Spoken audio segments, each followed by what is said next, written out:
الحمد لله الحنان المنان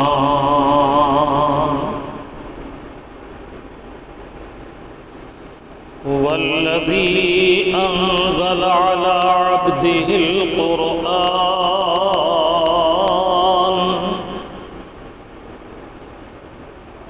والصلاة والسلام على حبيبه الرحمن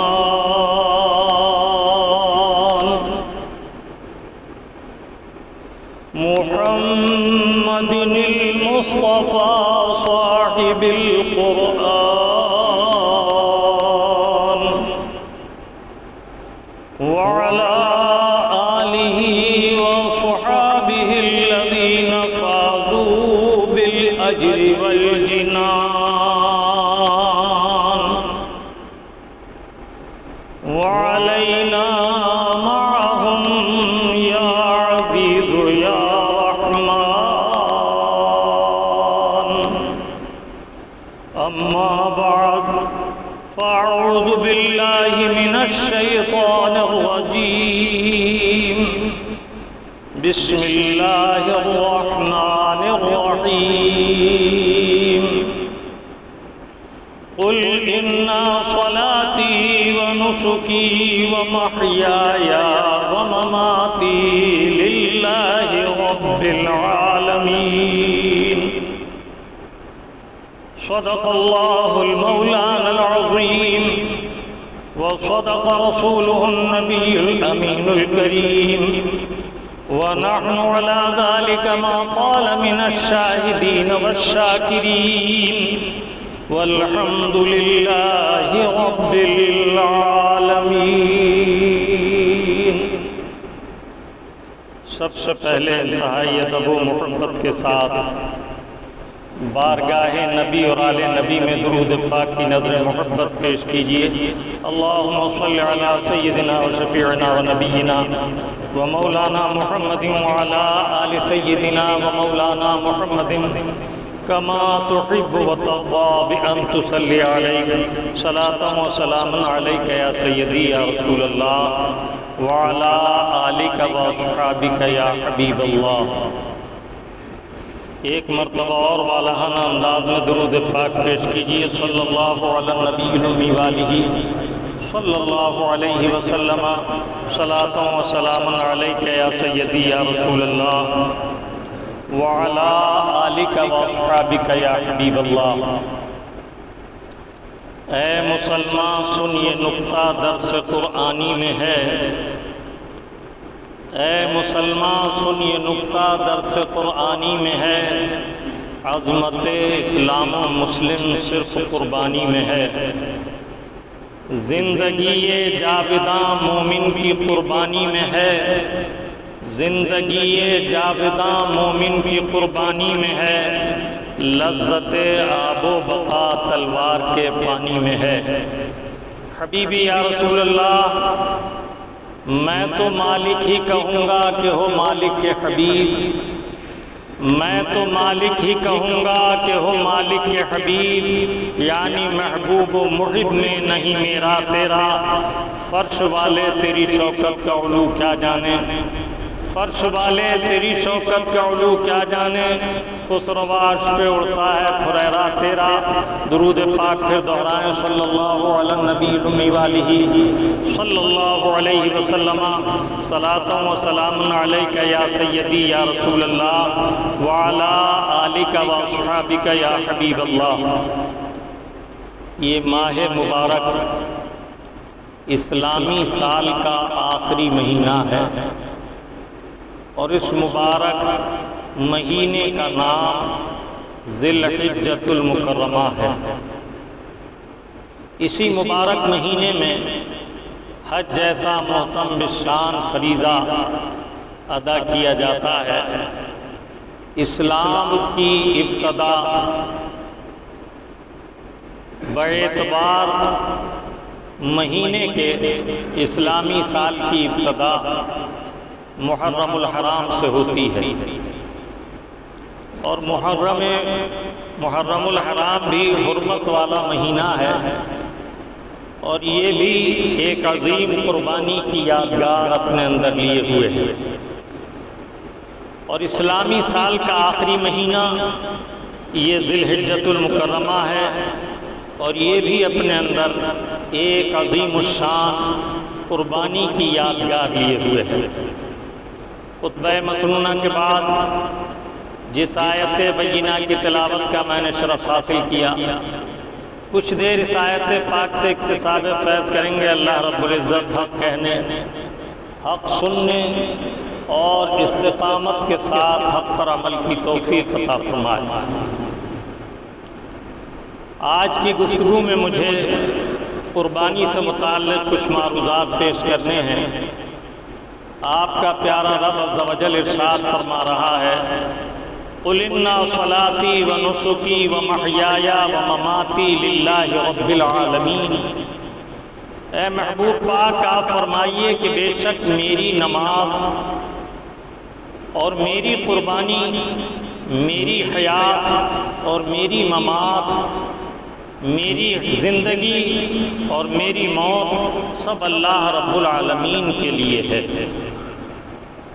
سبحان اللہ و بحمدہ سبحان اللہ العظیم۔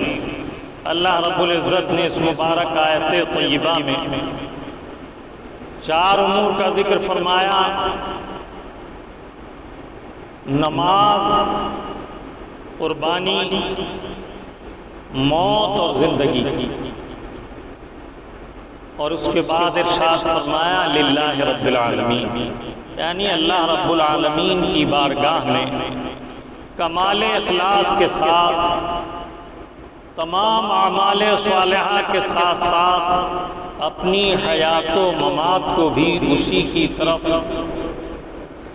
رجوع کرنا چاہیے، اور اللہ رب العالمین کے ساتھ ہر عمل میں بندہ مومن کو مخلص ہونا چاہیے۔ اخلاص فی الدین سب سے اہم اور محتم بشان ہے۔ کسی عمل میں دکھاوا، ریا، سمعہ، تکلف، بناوٹ ہرگز نہ چاہیے، بلکہ ہر عمل خالصاً لوجہ اللہ ہو۔ یہ ماہ مبارک ہمیں حضور سیدنا ابراہیم خلیل اللہ علیہ السلام کی شاندار قربانی کی یاد دلاتا ہے، اور اس مبارک مہینے میں اللہ رب العالمین نے اپنے پیارے نبی حضرت ابراہیم خلیل اللہ علیہ السلام کی قربانی کے محبوب عمل کو یادگار کے طور پر قائم رکھنے کے لیے حکم فرمایا۔ اللہ کے پیارے حبیب صلی اللہ تعالی علیہ وسلم نے ارشاد فرمایا کہ حضرت ابراہیم علیہ السلام کو اللہ تعالیٰ عز و جل نے اپنا خلیل بنایا۔ وَاتَّخَذَ اللَّهُ إِبْرَاهِيمَ خَلِيلًا، اور قرآن مقدس میں ان کے خلیل ہونے کا ذکر فرمایا۔ اللہ رب العزت کی حکمت، اس کی مشیت، ایک طویل عرصے تک حضرت ابراہیم علیہ السلام کے یہاں کوئی بیٹے کی ولادت نہیں ہوئی۔ آپ اپنے مولا عز و جل کی بارگاہ میں بار بار دعا کرتے اور اللہ تعالیٰ عز و جل سے دعا میں ارشاد فرماتے، رب ہب لی من الصالحین، اے اللہ مجھے ایک صالح بیٹا عطا فرما۔ اللہ تعالیٰ عز و جل انبیاء کرام کی دعائیں مستجاب فرماتا ہے، اور وہ تو ایسا کریم ہے کہ ہر بندہ مومن کی دعا کو مستجاب فرماتا ہے۔ ارشاد ربانی ہے، ادعونی استجب لکم، تم مجھ سے دعا کرو میں تمہاری دعا کو قبول کروں گا۔ بلکہ دعا اللہ کی بارگاہ میں مومن کا ہتھیار ہے۔ اللہ کے حبیب صلی اللہ تعالی علیہ وسلم نے ارشاد فرمایا، قال النبی الکریم صلی اللہ تعالی علیہ وسلم، الدعاء صلاح المؤمن، دعا مومن کا ہتھیار ہے، اور اللہ رب العزت مومن کی دعا کرنے سے اس سے راضی ہوتا، خوش ہوتا ہے، اور جو دعا نہیں کرتا اس سے اللہ تعالیٰ ناراض ہوتا ہے۔ اللہ تعالیٰ عز و جل نے دعا میں الحاح اور زاری انکساری کرنے کا حکم فرمایا، تو ظاہر ہے کہ انبیاء کرام اپنے مولا کی بارگاہ میں سب سے زیادہ تضرع اور انکساری اور عاجزی کے ساتھ دعا کرنے والے ہیں۔ جب حضرت ابراہیم علیہ السلام نے دعا فرمائی، اللہ تعالیٰ عز و جل نے حضرت سیدہ ہاجرہ سے بڑھاپے میں ایک بیٹا عطا فرمایا جن کا نام حضرت اسماعیل علیہ السلام رکھا گیا۔ ابھی حضرت اسماعیل علیہ السلام کی ولادت کو تھوڑا سا ہی وقفہ گزرا تھا، چند مہینے ہی گزرے تھے کہ اللہ رب العزت نے حکم فرمایا کہ ابراہیم علیہ السلام آپ اپنی اہلیہ کو اور اپنے بچے کو مکہ مکرمہ لے جائیے اور کعبہ معظمہ کے قریب چھوڑ کر آ جائیے۔ اللہ اکبر۔ منتوں سماجتوں کے بعد، اللہ رب العزت سے دعاؤں کے بعد ایک خوبصورت بیٹا عطا ہوا۔ حضرت اسماعیل علیہ السلام انتہائی وجیح اور خوبصورت، اور آپ کی بڑھوار عام بچوں سے بہت زیادہ۔ ایک ہفتے میں آپ اس قدر بڑھتے جیسے ایک مہینے میں بچہ بڑھتا ہے، اور بعض روایت میں اس سے بھی زیادہ۔ جب اللہ تعالیٰ عز و جل کا حکم ہوا تو حضرت ابراہیم علیہ السلام حضرت سیدہ ہاجرہ کو لے کر نکلے، ملک شام سے سفر کرتے ہوئے، صعوبتیں اٹھاتے ہوئے مکہ مکرمہ پہنچے۔ اس زمانے میں مکہ مکرمہ آبادی سے خالی تھا، یہاں انسانی آبادی نہ تھی۔ کعبہ معظمہ کے قریب مطاف میں جس جگہ پہلے جانے والے حجاج نے مطاف میں زمزم شریف کا کنواں دیکھا ہے، اس کنویں سے تھوڑے سے فاصلے پر ایک ببول کا درخت تھا۔ حضرت سیدہ ہاجرہ کو حضرت ابراہیم علیہ السلام نے وہاں بٹھایا اور حضرت اسماعیل علیہ السلام کو ان کی گود میں دیا۔ تھوڑا سا پانی، تھوڑی کھجوریں اور ستو آپ کے پاس تھے، وہ انہیں دیا، اور اس کے بعد اسی وقت آپ وہاں سے واپس چل دیے۔ جب حضرت سیدہ ہاجرہ نے دیکھا کہ حضرت ابراہیم علیہ السلام پیٹ کر کے روانہ ہو گئے اور کچھ دیر تک پلٹ کر بھی نہ دیکھا، تو انہوں نے آوازیں دینی شروع کی۔ لیکن آواز دینے پر بھی جب حضرت ابراہیم علیہ السلام نے پلٹ کر نہ دیکھا تو حضرت سیدہ ہاجرہ عرض کرتی ہیں، کیا میرے رب عز و جل نے آپ کو ایسا حکم دیا ہے؟ آپ نے پلٹ کر ان کی طرف دیکھا اور صرف مختصر جواب دیا، نعم، ہاں میرے رب کا یہی حکم ہے۔ تو آپ نے فرمایا اگر اللہ رب العزت کا حکم ہے تو وہ ہمیں ضائع نہ کرے گا۔ پھر حضرت ابراہیم علیہ السلام چلتے رہے۔ کچھ دور چلنے کے بعد آپ ایک مقام پر بیٹھے اور آپ نے دعا فرمائی۔ وہ دعائیں قرآن کریم میں مذکور ہیں۔ دعا کی کہ مولا، میں نے اپنی بیوی اور بچے کو وادی غیر ذی زرع، یعنی ایسے مقام پر چھوڑا ہے جہاں کاشت نہیں ہوتی، پیداوار نہیں ہوتی، تو اپنے فضل سے انہیں رزق عطا فرما، اور عمدہ میوے جات اور پھلوں سے رزق عطا فرما۔ دیر تک آپ نے دعا فرمائی، مکہ مکرمہ کی آبادی اور برکت کے لیے دعا کی۔ اللہ کے خلیل حضرت ابراہیم علیہ السلام اللہ رب العزت کی اطاعت و فرما برداری کی وجہ سے منصب خلت سے نوازے گئے۔ حضرت ابراہیم علیہ السلام جلیل القدر نبی و رسول ہیں، بلکہ حضور اقدس نبی رحمت صلی اللہ تعالی علیہ وسلم کے بعد تمام انبیاء و مرسلین میں سب سے زیادہ افضل۔ میرے آقا کے بعد انبیاء و مرسلین میں انہی کا منصب و مرتبہ ہے، اور اللہ تعالیٰ عز و جل نے حضرت ابراہیم علیہ السلام کے بعد جتنے انبیاء و مرسلین بھیجے سب انہی کی پشت مبارک سے ظاہر ہوئے، سب انہی کی اولاد سے ہوئے۔ حضرت ابراہیم علیہ السلام اپنے مولا کی اطاعت و فرما برداری میں اس درجہ مقام محبوبیت رکھتے تھے کہ رب تعالیٰ عز و جل نے انہیں اپنا خلیل بنایا، مقام خلت سے سرفراز فرمایا۔ حضرت ابراہیم علیہ السلام نے اللہ کے حکم سے نمرود جیسے شقی خدائی کے دعوے دار کا مقابلہ کیا، اور اللہ تعالیٰ عز و جل نے جب امتحان لیا اور نمرود نے ان کے لیے آگ روشن کی، سبحان اللہ، تو یہ اللہ کا صابر و شاکر بندہ حضرت سیدنا ابراہیم علیہ السلام اس آگ میں داخل ہونے سے نہ گھبرائے، ایسی آگ جس پر سے پرندہ بھی نہ گزرے، دور ہی سے جس کی لپٹوں کی وجہ سے انسان بچ کر گزرے، منجیق کے ذریعے جب آپ کو اس آگ میں ڈالا گیا، سبحان اللہ۔ علامہ اقبال نے بڑے پیارے انداز میں کہا ہے، بے خطر کود پڑا آتش نمرود میں، بے خطر کود پڑا آتش نمرود میں، عقل ہے محو تماشائے لب بام ابھی۔ عقل تو چونو چرا کرتی ہے، سوچ وچار کرتی ہے، لیکن عشق ایک ایسی نعمت ہے کہ یہ اپنے محبوب کے حکم پر کوئی تأمل نہیں کرتا۔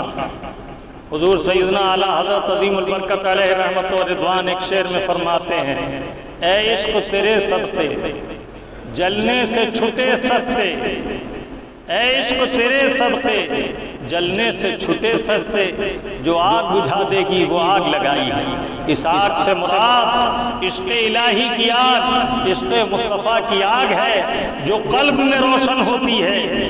اللہ کے حبیب صلی اللہ تعالی علیہ وسلم فرماتے ہیں کہ جب پل صراط سے عاشقین کا گروہ گزرے گا تو جہنم عاشقوں سے کہے گا کہ اے گزرنے والوں تیزی سے گزر جاؤ کہ تمہاری آتش عشق نے مجھے سرد کر دیا۔ اس سے اندازہ لگائیے امتحان عشق کی جگمگاتی آگ سے عاشق رسول تو بعافیت گزر گئے۔ اللہ تعالیٰ عز و جل ہمیں اور آپ کو اللہ اور اللہ کے محبوب کی سچی محبت عطا فرمائے۔ جان ہے عشق مصطفیٰ روز خضوع کرے خدا، جس کو ہو درد کا مزہ ناز دوا اٹھائے کیوں۔ یہ دل کی محبت ایسی عظیم ہے کہ دنیاوی خطرات اس کو خاطر میں نہیں لاتے، یعنی جب دل عشق الہی سے آراستہ ہو جاتا ہے تو دنیا کا کوئی خطرہ اسے محبت الہی سے روک نہیں سکتا، اعلاء کلمت الحق سے روک نہیں سکتا، اس لیے کہ جس اللہ کے بندے کو اللہ تعالیٰ یہ دولت لازوال عطا فرماتا ہے اسے قوت ایمانی کی وجہ سے ایسی جرأت عطا کرتا ہے کہ اس کے آگے سلاطین بھی کوئی حیثیت نہیں رکھتے۔ اللہ کے حبیب صلی اللہ تعالی علیہ وسلم نے فرمایا، افضل الجہاد کلمۃ الحق عند سلطان الجائر، سب سے افضل جہاد وہ ہے کہ جب بادشاہ کے سامنے کلمہ حق کہنا پڑے تو لیت و لال نہ کرے بلکہ کلمہ حق کہہ گزرے۔ اللہ تعالیٰ عز و جل نے جب حضرت ابراہیم علیہ السلام کو نمرود کی طرف بھیجا تو یہ نمرود خدائی کا دعوے دار تھا، اپنے آپ کو انا ربکم الاعلیٰ کہلواتا تھا۔ جب حضرت ابراہیم علیہ السلام نے اس سے فرمایا کہ میں اللہ کا رسول ہوں اور تو خدائی کا دعویٰ کرتا ہے، تو اس کا مناظرہ گفتگو قرآن کریم میں ذکر ہے۔ حضرت ابراہیم علیہ السلام سے اس نے کہا تمہارا رب کون ہے؟ تو آپ نے فرمایا ربی الذی یحیی و یمیت، میرا رب وہ ہے جو مارتا اور جلاتا ہے۔ تو اس مجسمہ کبر و غرور نے جواب دیا انا احیی و امیت، میں بھی مارتا اور جلاتا ہوں۔ قید خانے سے 2 قیدی بلائے، معلوم کیا تیرے لیے کیا حکم ہوا ہے؟ کہا میرے لیے پھانسی کا حکم ہوا۔ کہا جاؤ میں نے تمہیں رہا کر دیا۔ دوسرے سے پوچھا تمہیں کیا حکم ملا ہے؟ کہا فلاں دن میری رہائی ہوگی۔ کہا اسے قتل کر دو۔ اس کے بعد کہا دیکھو میں نے مارا اور جلایا۔ حضرت ابراہیم علیہ السلام اللہ کے نبیوں کو اللہ تعالیٰ بے پناہ عقل عطا فرماتا ہے۔ حضرت ابراہیم علیہ السلام نے فرمایا فَإِنَّ اللَّهَ يَأْتِي الشَّمْسَ مِنَ الْمَشْرِقِ فَأْتِي بِهَا مِنَ الْمَغْرِبِ۔ میرا رب وہ ہے جو سورج کو مشرق سے نکالتا ہے، تو اگر خدائی کا دعوے دار ہے تو مغرب سے نکال کر دکھا۔ فَبُهِتَ الَّذِي كَفَرَ، قرآن کہتا ہے اللہ رب العزت فرماتا مبہوت ہو کر رہ گیا یہ کافر۔ اس نے حضرت ابراہیم علیہ السلام کو ایذائیں دینی شروع کی، یہاں تک کہ بڑی ایک آگ روشن کی اور اس میں منجیل کے ذریعے آپ کو ڈالا گیا۔ آپ اللہ کا نام لے کر منجیل کے ذریعے جب آگ کی طرف چھوڑے گئے تو ادھر اللہ تعالیٰ عز و جل نے اپنے خلیل کو جب آگ کی طرف جاتے دیکھا تو ارشاد فرمایا یا نار کونی بردا و سلاما علی ابراہیم، اے آگ ابراہیم پر سلامتی کے ساتھ ٹھنڈی ہو جا۔ میرے آقا فرماتے ہیں اگر حضرت ابراہیم علیہ السلام کے لیے آگ کو ٹھنڈے ہونے کا حکم دیتے وقت سلام نہ فرمایا جاتا سلامتی کے ساتھ ٹھنڈی ہو جا، تو یہ اس قدر سرد ہو جاتی کہ اس کی برودت و ٹھنڈک بھی تکلیف کا باعث ہوتی۔ اللہ اکبر۔ اللہ تعالیٰ عز و جل نے جبرائیل علیہ السلام کو حکم دیا ہے جبرائیل جاؤ ہمارے خلیل کو منجیق سے آگ کی طرف چھوڑا گیا ہے، آگ کو یہ پیغام دے دو اور آگ میں ان کے داخل ہونے سے پہلے آگ کو گلزار بنا دو۔ اللہ تعالیٰ رب العزت اس پر قادر ہے کہ وہ باغ میں چاہے تو آگ لگا دے اور وہ چاہے تو آگ میں باغ لگا دے۔ اسے یہ قدرت حاصل ہے کہ مہکتے دہکتے انگارے، چمکتے دمکتے انگارے، دہکتے ہوئے انگارے وہ چاہے تو پل بھر میں مہکتے ہوئے پھولوں سے بدل دے اور وہ چاہے تو گلشن میں یوں آگ لگائے کہ مہکتے پھول دہکتے انگاروں میں بدل دے۔ حضرت ابراہیم علیہ السلام عافیت کے ساتھ اس آگ میں جل بگر ہوئے اور وہ آگ گلزار ہو گئی۔ تفصیلات احادیث طیبات میں بہت ہے، مختصر یہ عرض کرنا ہے کہ جب جب رب تعالیٰ نے حضرت ابراہیم علیہ السلام کو کوئی حکم دیا وہ بجا لائے، اور جب حضرت ابراہیم علیہ السلام نے اپنے مولا سے مانگا تو جو کچھ انہوں نے طلب کیا ان کے مولا نے انہیں عطا فرمایا۔ یہ جلیل القدر نبی اور رسول حضرت ابراہیم علیہ السلام جو تمام انبیاء کرام سے حضور کے بعد سب سے زیادہ افضل ہیں، اور انہی کی نسل سے اللہ تعالیٰ عز و جل نے ان کے بعد انبیاء و مرسلین پیدا فرمائے۔ اللہ کی بارگاہ میں اس قدر قرب حاصل ہوا کہ ان پر 30 صحیفے رب تعالیٰ نے نازل فرمائے جسے صحف ابراہیم کہا جاتا ہے، اور اللہ تعالیٰ عز و جل ان سے اس درجہ محبت فرماتا کہ ملائکہ اس محبت پر رشک کرتے تھے۔ روایت ہے، حدیث طیبہ ہے، ایک روز اللہ تعالیٰ عز و جل کی بارگاہ میں فرشتوں نے عرض کیا کہ مولا تو نے ابراہیم کو خلیل بنایا، واتخذ اللہ ابراہیم خلیلا، فرمایا کہ ہم نے ابراہیم کو اپنا دوست بنایا، اور ان کے دل میں تو اب بیٹے کی محبت جاگزی ہو گئی۔ تیرا خلیل تو وہ ہونا چاہیے جس کے دل میں تیرے غیر کی محبت نہ ہو۔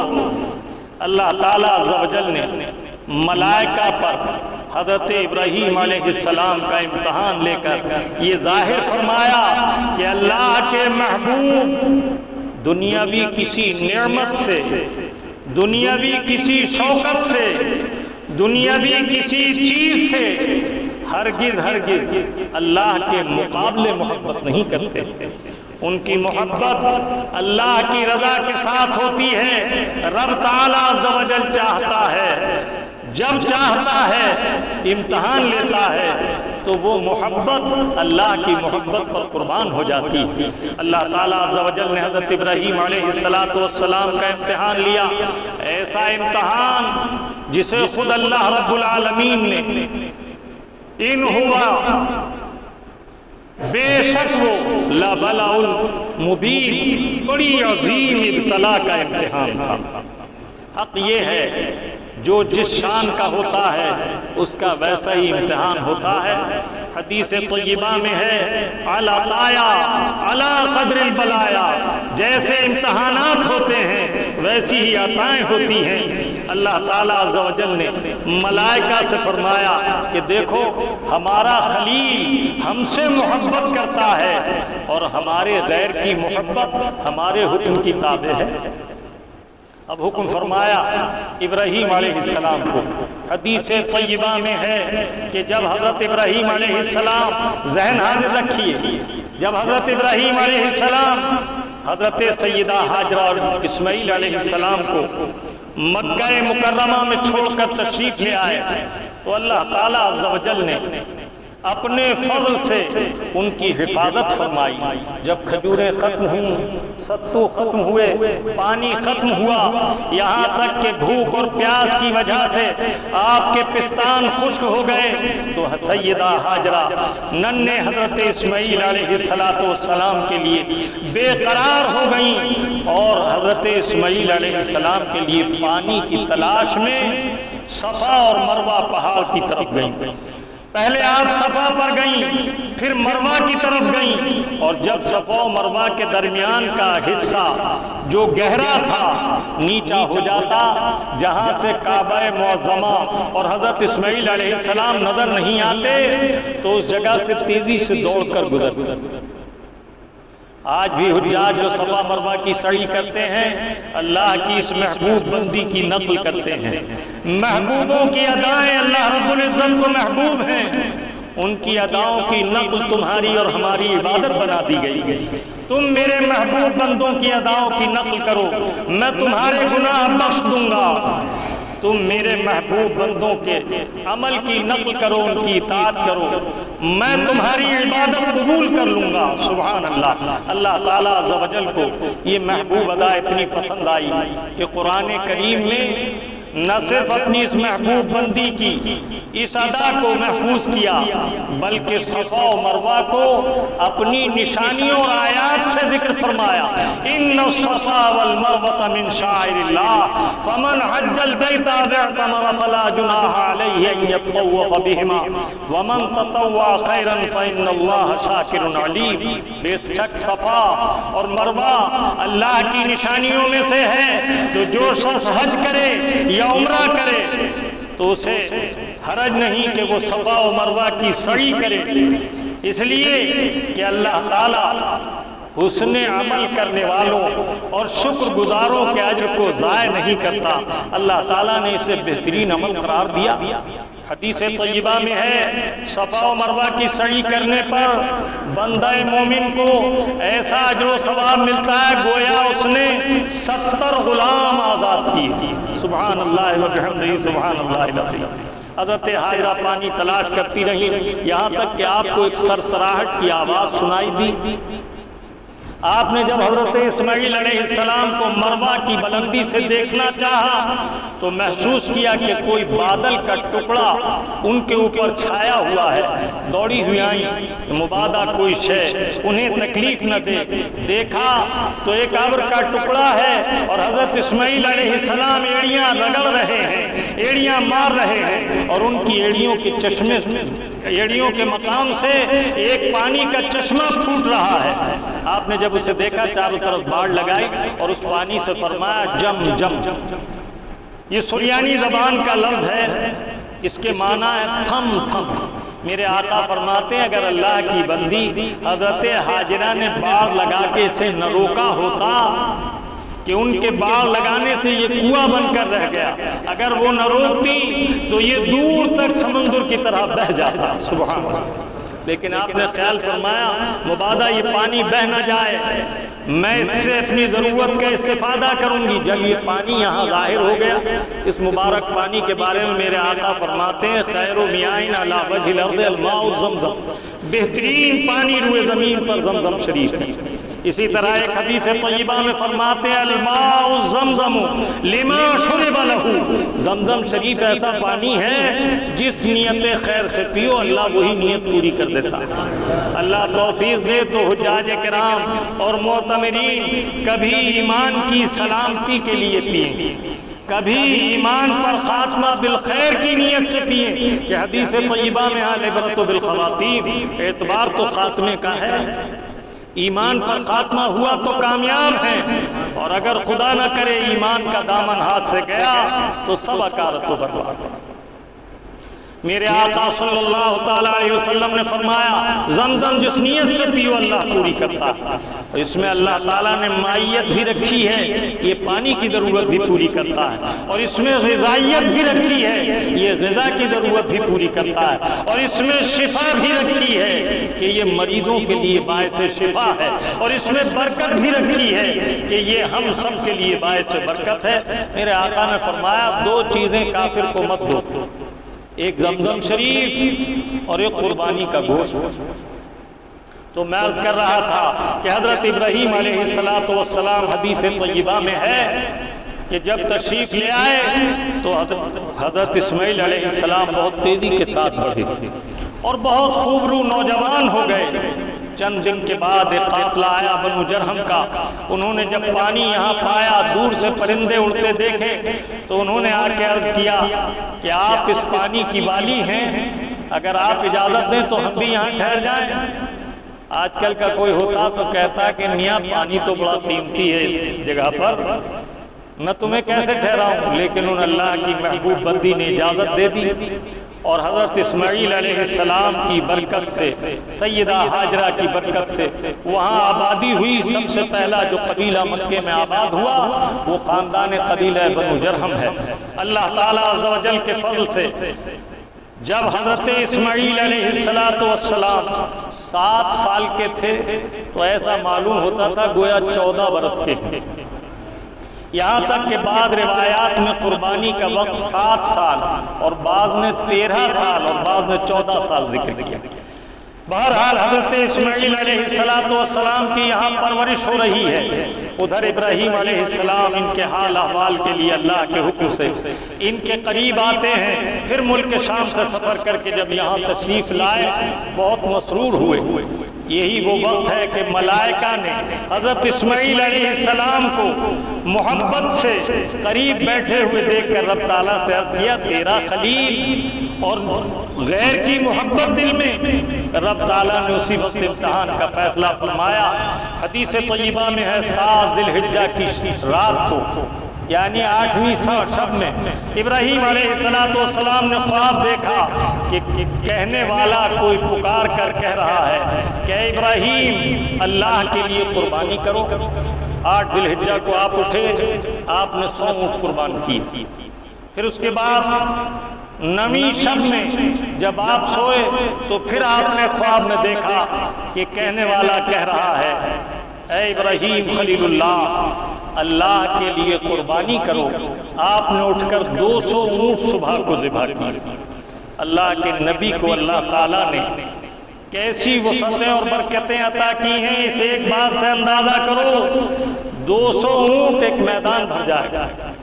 لیکن جب آپ 10ویں شب 9 ذی الحجہ میں رات کو آرام فرماتے ہیں تو پھر آپ خواب میں یہ ملاحظہ فرماتے ہیں کہ آپ کو حکم دیا جا رہا ہے کہ اپنے رب کے لیے قربانی کیجئے۔ آپ عرض کرتے ہیں مولا میں تیری بارگاہ میں کیا چیز قربان کروں؟ فرمایا جو تمہیں سب سے زیادہ محبوب۔ اللہ رب العزت قرآن کریم میں ارشاد فرماتا ہے لن تنالوا البر حتى تنفقوا مما تحبون۔ اللہ تعالیٰ سے تم عظیم نیکی نہ پاؤ گے، خالص نیکی نہ پاؤ گے جب تک اللہ کی راہ میں وہ خرچ نہ کرو جو تمہیں سب سے زیادہ محبوب۔ آپ نے سمجھ لیا کہ مجھے اسماعیل کی قربانی کا حکم دیا گیا۔ آپ نے اپنی اہلیہ سے فرمایا کہ آج ان کی ایک غالب بادشاہ کے دربار میں دعوت ہے۔ آپ نے انہیں تیار کر دیا اور انگلی آپ کے ہاتھ میں دے دی۔ اللہ رب العزت کے نبی انہیں لے کر منا کی طرف چلے. اللہ رب العزت نے قرآن مبین میں اس واقعے کو اس طرح ذکر فرمایا، فَلَمَّا بَلَغَ مَعَهُ السَّعْيَ، جب اتنے بڑے ہو گئے کہ حضرت ابراہیم علیہ السلام کے ساتھ آپ دوڑنے لگے، تو اللہ تعالیٰ عز و جل کا حکم قربانی کے لیے آیا. ابراہیم علیہ السلام نے انہیں تیار کرایا اور اپنے کرتے کے آستین میں رسی اور چھری چھپائی، ان کی انگلی پکڑی اور مینا کی وادی کی طرف لے چلے. یہ 10 ذی الحجہ ہے، عید قرباں کا دن.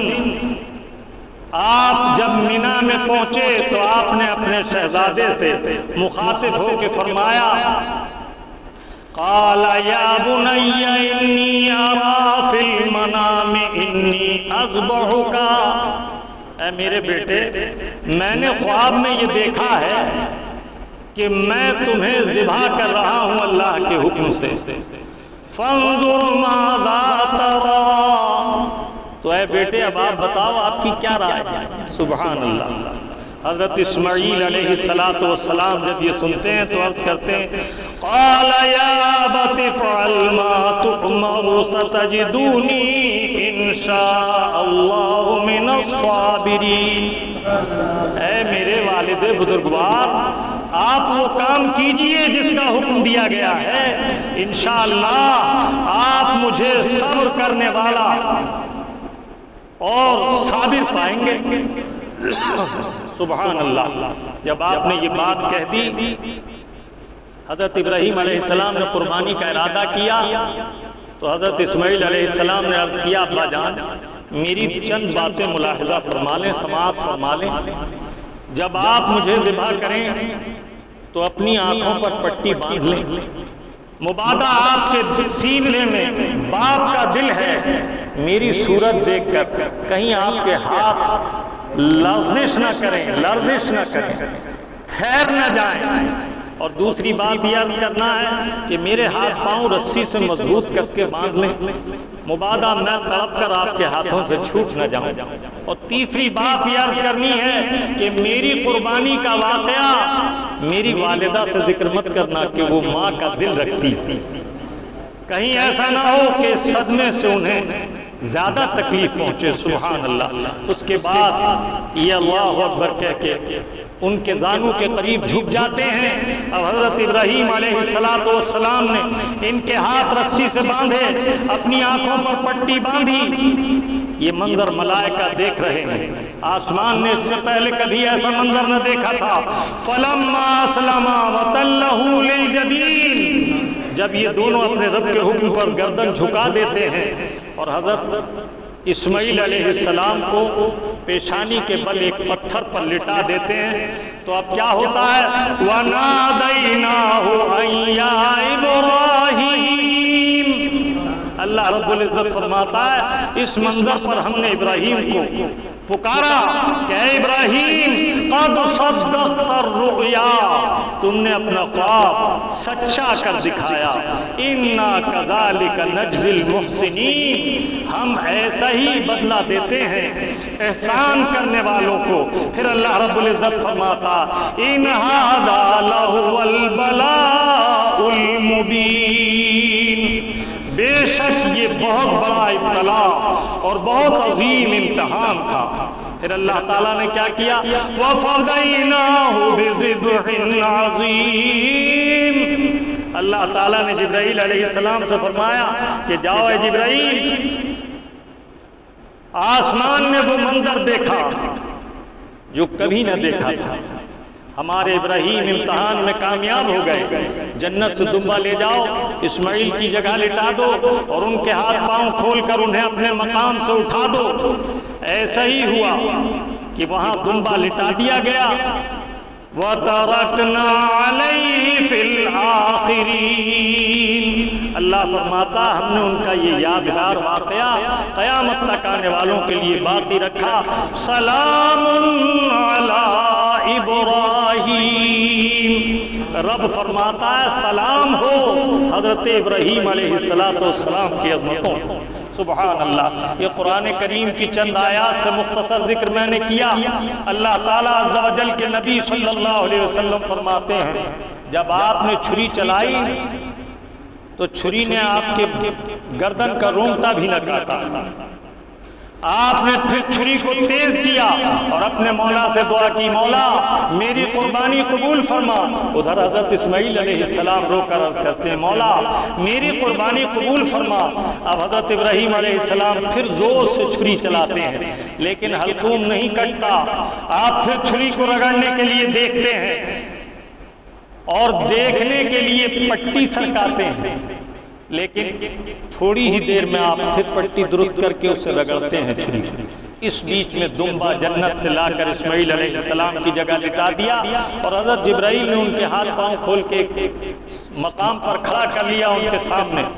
جب اب آپ ذبح کرتے ہیں تو ذبح ہو جاتا ہے، لیکن جب پٹی ہٹاتے ہیں تو دیکھتے ہیں جنتی دمبا ذبح ہے اور سامنے کھڑے ہوئے جبرائیل علیہ السلام کہہ رہے ہیں اللہ اکبر لا الہ الا اللہ۔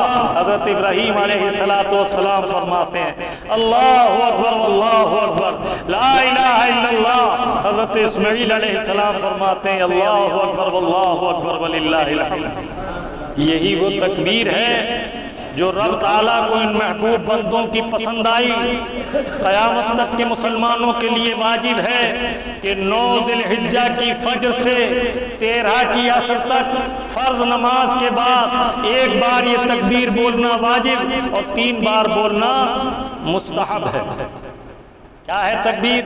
اللہ اکبر لا الہ الا اللہ اللہ اکبر وللہ الحمد۔ یہ ہے قربانی جسے اللہ کے محبوب سے جب صحابہ اکرام نے پوچھا، معلوم کیا ما هذه الاضاحی یا رسول اللہ کے حبیب یہ قربانی کیا ہے؟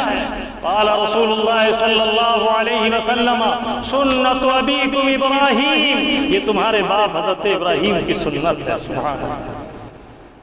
صحابہ اکرام نے عرض کیا قالوا وما فی لنا یا رسول اللہ، یا اللہ کے حبیب وما فیہا لنا، ہمارے لیے اس میں کیا اجر و ثواب ہے؟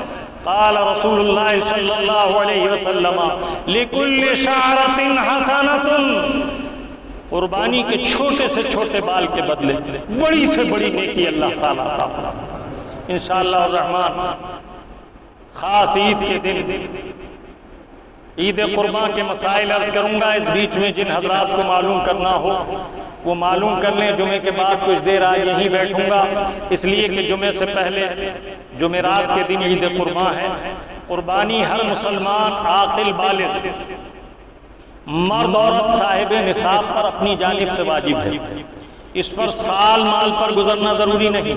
اگر خاص قربانی کے دن بھی نصاب کو پہنچ گیا پیسہ اور آج 52.5 تولہ چاندی تقریباً 37,500 کی ہوتی ہے، تو جن کے پاس 37,500 اپنے ہیں، ضروریات گھریلو کے علاوہ چاہے سامان تجارت ہو، چاہے بیوی کا زیور ہو، چاہے کیش ہو، ان پر قربانی واجب ہے۔ اور یہ غلطی نہ کریں کہ بچے کے نام سے کر دی، بیوی کے نام سے کر دی، فوت شدہ والد کے نام سے کر دی، ایسے آپ کا وجوب ادا نہیں ہوگا۔ جس پر قربانی واجب ہے وہ کرے۔